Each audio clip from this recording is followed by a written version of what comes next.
Good morning to every one. இன்றைக்கி இந்த வீடியோவில் 10th ஸ்டாண்டர்ட் மேக்ஸ் எக்ஸாம்பிள் 2.24 என்னன்னு பார்க்க போகிறோம். பட் அதுக்கு முன்னாடி ஏபினா என்ன அப்படிங்கிறத கொஞ்சம் ஷார்ட்டாக பார்த்துருவோம். ஸோ ஏபினா என்னது? Arithmetic progression. தமிழில் கூட்டுத்தொடர் வரிசை அப்படின்னு சொல்லுவோம். ஸோ கூட்டுத்தொடர் வரிசைனா என்னது? ஒரு எக்ஸாம்பிள்ஸ் பார்க்கலாம். 1 + 2 + 3 + 4 + 5 இதுக்கு பேர் தான்.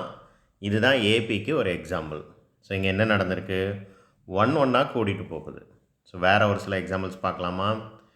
2 + 4 + 6 + 8 + 10 இப்படி போய்கிட்டே இருக்குது.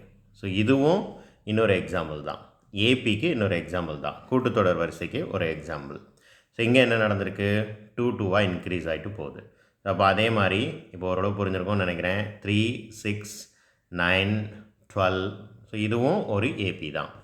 அப்போ ஏபினா என்ன? ஒரு ஈக்குவல் இன்டர்வல் ஆஃப் நம்பரோட. ஸோ இப்போ இந்த ஃபர்ஸ்ட் ஈக்குவேஷனில் 1னா எல்லா பக்கமும் இந்த சீக்வன்ஸ் ஃபுல்லாகவே 1 1 தான் இன்க்ரீஸ் ஆகிட்டு போகும். இந்த ரெண்டாவது சீக்வன்ஸ் ஃபுல்லாகவே 2 2 தான் இன்க்ரீஸ் ஆகிட்டு போகும். ஒரு தடவை 2 ஒரு தடவை 3 அப்படி இன்க்ரீஸ் ஆகாது.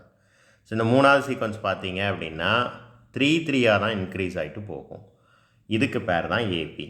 அப்போ எல்லா மல்டிப்ளிகேஷன் டேபிளையும் ஏபிக்கு ஒரு எக்ஸாம்பிளாக நம்ம என்ன செய்யலாம் அப்படின்னா சொல்லலாம். ஓகே, இப்படி இருந்தால் மட்டும்தான் ஏபியா?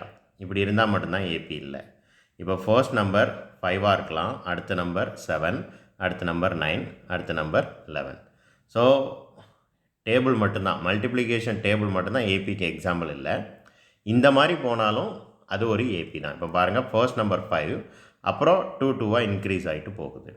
அப்புறம் 1 1.5, 2 2.5, அப்புறம் 3 3.5. இங்கே எவ்வளோ இன்க்ரீஸ் ஆகிட்டு போகுது? 0.5 0.5 இன்க்ரீஸ் ஆகிட்டு போகுது. ஸோ இப்படி போனாலும் அது ஒரு ஏபி தான். ஸோ இப்போ இது எல்லாமே கூட்டிகிட்டு போகுது.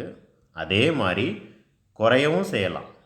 இது எல்லாமே இப்போ நம்ம பார்த்த எல்லா எக்ஸாம்பிள்ஸும் ஏறு வரிசையில் இருக்குது. ஸோ இறங்கு வரிசையிலே இருக்கலாம், டிசெண்டிங் ஆர்டர்லேயும் இருக்கலாம், மைனஸில் நம்பர் வரலாம், ஃப்ராக்ஷனில் வரலாம், டெசிமல் ஃப்ராக்ஷனில் வரலாம். ஸோ இப்படி நிறையா விஷயங்கள் என்ன இருக்குது அப்படின்னா நிறையா விஷயங்களை ஏபிக்கு எக்ஸாம்பிளாக சொல்லலாம். ஸோ இப்போ நம்ம பார்ப்போம். இதில் இந்த ஃபர்ஸ்ட் நம்பரை நம்ம என்ன சொல்லுவோம் அப்படின்னா ஏ அப்படின்னு சொல்லுவோம். அதுக்கப்புறம் எவ்வளோ இன்க்ரீஸ் ஆகுது?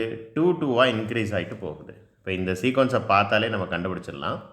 ஸோ இதை நான் மறுபடியும் தனியாக எழுதுகிறேன். 5 + 7 + 9 + 11 அப்படி போய்கிட்டே இருக்குது. இது ஒரு சீக்வன்ஸ்னு வச்சுக்கிடுவோம். இதில் ஃபர்ஸ்ட் எலிமெண்ட்டை தான் நம்ம என்னன்னு சொல்லுவோம்? ஏன்னு சொல்லுவோம்.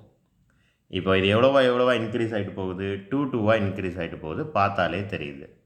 சில எக்ஸாம்பிளில் கண்டுபிடிக்க முடியாது. அப்போ இது எவ்வளோவா இன்க்ரீஸ் ஆகிட்டு போகுது அப்படிங்கிறத கண்டுபிடிக்க ஒரு ஃபார்முலா இருக்குது. அது என்னென்னா ரொம்ப சிம்பிள். செகண்ட் டேர்ம்லேருந்து ஃபர்ஸ்ட் டேர்மை சப்ட்ராக்ட் பண்ணிடுங்க. அப்போ 7லேருந்து 5 சப்ட்ராக்ட் பண்ணால் என்ன கிடைக்கும்? 2 கிடைக்கும். ஸோ இதுக்கு பேர் தான் வந்து என்ன அப்படின்னா காமன் டிஃப்ரென்ஸ். இதுக்கு பேர் தான் வந்து என்னது? Common difference. இப்போ இது கூட சேர்த்து இன்னொரு விஷயத்தையும் சொல்லியிருந்தேன். ஒரு சீக்வன்ஸ் ஏபியா இல்லையா அப்படிங்கிறத செக் பண்ணுறதுக்கு செகண்ட் டேர்ம்லேருந்து ஃபஸ்ட்டு டேர்மை கழிங்க, அப்புறம் தேர்ட் டேர்ம்லேருந்து செகண்ட் டேர்மை கழிங்க. ஸோ 9லேருந்து 7 கழிங்க. இப்போவும் என்ன தான் கிடைக்கும்? 2 தான் கிடைக்கும். இப்படி கிடைச்சா அது ஏபின்னு நம்ம என்ன செஞ்சிடலாம்? கன்ஃபார்ம் பண்ணிடலாம். ஸோ நான் சொல்கிற லாஜிக் புரியும் அப்படின்னு நினைக்கிறேன். ஸோ இப்போ நம்ம தெரிஞ்சுக்க வேண்டிய விஷயம், இந்த ஃபர்ஸ்ட் எலிமெண்ட்டை ஏன்னு சொல்லுவோம். இந்த காமன் டிஃபரன்ஸுக்கு பேர் என்ன அப்படின்னா டி. தமிழில் இந்த ஏக்கு பேர் வந்து முதல் உறுப்பு. இந்த காமன் டிஃபரன்ஸுக்கு தமிழில் பேர் வந்து பொது வித்தியாசம். இப்போதைக்கு இவ்வளோ போதும். இப்போ நம்ம இந்த சம்முக்குள்ளே போவோம். அதுக்கப்புறம் ஒவ்வொரு சம்முக்கும் நம்ம என்னென்ன தேவைப்படுதோ அதை நம்ம ஸ்டெப் பை ஸ்டெப்பாக என்ன செஞ்சுக்கிடுவோம்? படிச்சுக்கிடுவோம். Okay, example 2.24.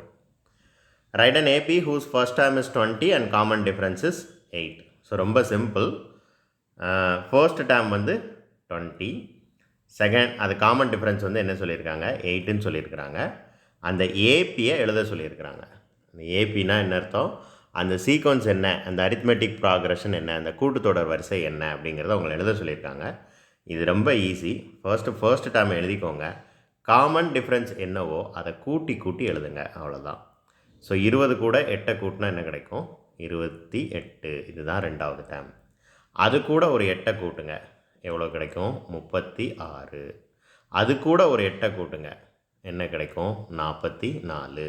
இப்படி அது என்ன செஞ்சுட்டே இருக்கும் அப்படின்னா அந்த சீக்வன்ஸ் வந்து போய்கிட்டே இருக்கும். ஸோ இதுதான் நமக்கு தேவையான ஏபி, இந்த சம்முக்கு தேவையான ஒரு ஆன்சர். இந்த கொஸ்டினும் கேட்குறதுக்கு வாய்ப்பு இருக்குது. ஸோ ஃபர்ஸ்ட் டேர்மும் காமன் டிஃபரன்ஸும் கொடுத்து ஏபி என்னங்கிறத எழுத சொன்னாங்கன்னா இப்படி தான் எழுதணும். ஓகே. ஸோ இப்போ இதில் இன்னொரு விஷயமும் நீங்கள் தெரிஞ்சுக்கணும். ஸோ அதை தெரிஞ்சு வச்சுக்கிறது நல்லது தான், ஒன்றும் தப்பு இல்லை. இதுதான் அரித்மெட்டிக் ப்ராக்ரஷனோட இந்த அடுத்தடுத்த டேர்ம் எழுதணும்னா அதுக்கு ஒரு ஜென்ரல் ஃபார்மேட் மாதிரி இதுலேயும் நீங்கள் சப்ஸ்டிடியூட் பண்ணி எழுதலாம். அது என்னங்கிறத தெரிஞ்சு வச்சுக்கோங்க. பட் நான் சொன்ன மெத்தட் தான் உங்களுக்கு ஈஸியாக இருக்கும். தேங்க்யூ.